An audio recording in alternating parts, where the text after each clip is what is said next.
Hello बच्चों, आइए इस प्रश्न को पढ़ते हैं। श्यान द्रव में सीमांत वेग से गिरने वाले पिंड का त्वरण है। पहला ऑप्शन है 0, दूसरा ऑप्शन है जी, तीसरा ऑप्शन है जी से कम, चौथा ऑप्शन है जी से अधिक। आइए इस प्रश्न की मुख्य अवधारणा की चर्चा करें।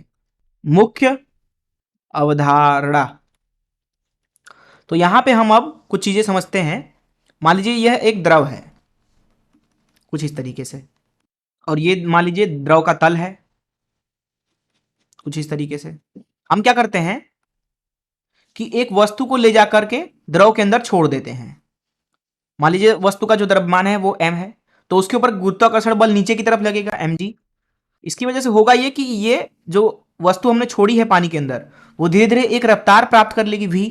अब जो द्रव होता है वो दरअसल दिए गए वस्तु के ऊपर उसके रफ्तार की विपरीत दिशा में घर्षण बल लगाता है।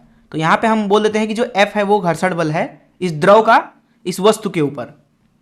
साथ ही साथ जो ये द्रव है वो आपको पता होगा कि हर एक वस्तु के ऊपर उत्प्लावन बल लगाता है, तो ऊपर की तरफ उत्प्लावन बल भी लगेगा जिसे हम U से दर्शा देते हैं।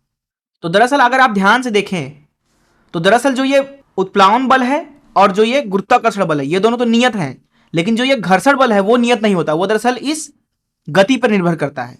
अगर जो यहाँ वस्तु हमने पानी के अंदर छोड़ा है वो गोलीय है, यहां लिख देते हैं कि अगर वस्तु जो है वो गोलीय है, गोलीय वस्तु, तो उसके लिए जो ये घर्षण बल है वो दरअसल गति के अनुक्रमानुपाती होता है। अर्थात जितनी तेजी से आप वस्तु को इस द्रव के अंदर गति कराएंगे उसके ऊपर लगने वाला घर्षण बल उतना ही ज्यादा होता जाएगा। तो यहां पे आप ध्यान से देखें तो शुरू में तो यह घर्षण बल अनुपस्थित होगा क्योंकि उस समय पे गति 0 होगा, लेकिन इस गुरुत्वाकर्षण की वजह से वस्तु कुछ ना कुछ गति प्राप्त कर लेगा, अर्थात उसकी गति धीरे धीरे बढ़ती जाएगी। उस हिसाब से जो यह घर्षण बल है वो भी धीरे धीरे बढ़ता जाएगा। एक समय ऐसा आएगा जब ऊपर वाला बल नीचे वाले बल को पूरी तरह से काट देगा, अर्थात उस अवस्था में U धन F का मान mg के बराबर हो जाएगा।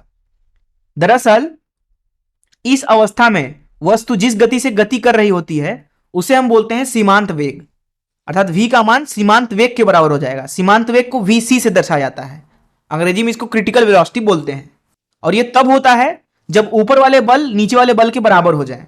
अब अगर वस्तु के ऊपर कुल बल 0 है तो इसका मतलब है कि उसके ऊपर कुल त्वरण भी 0 है, क्योंकि F बराबर होता है द्रव्यमान गुणे त्वरण के बराबर। अब कुल बल ही 0 है तो त्वरण भी 0 होगा। तो इसलिए हम बोल सकते हैं कि अगर एक वस्तु सीमांत गति से चल रही है तो उसके ऊपर जो त्वरण होता है वो कितना होता है, 0 के बराबर। तो अगर इस मुख्य अवधारणा का इस्तेमाल करके इस प्रश्न को हल करें तो प्रश्न में पूछा जा रहा था कि श्यान द्रव में सीमांत वेग से गिरने वाले पिंड का त्वरण है।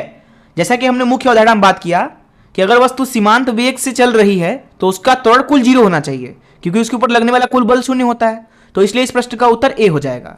मैं आशा करता हूं कि आपको इस प्रश्न का हल जरूर समझ आया होगा। धन्यवाद।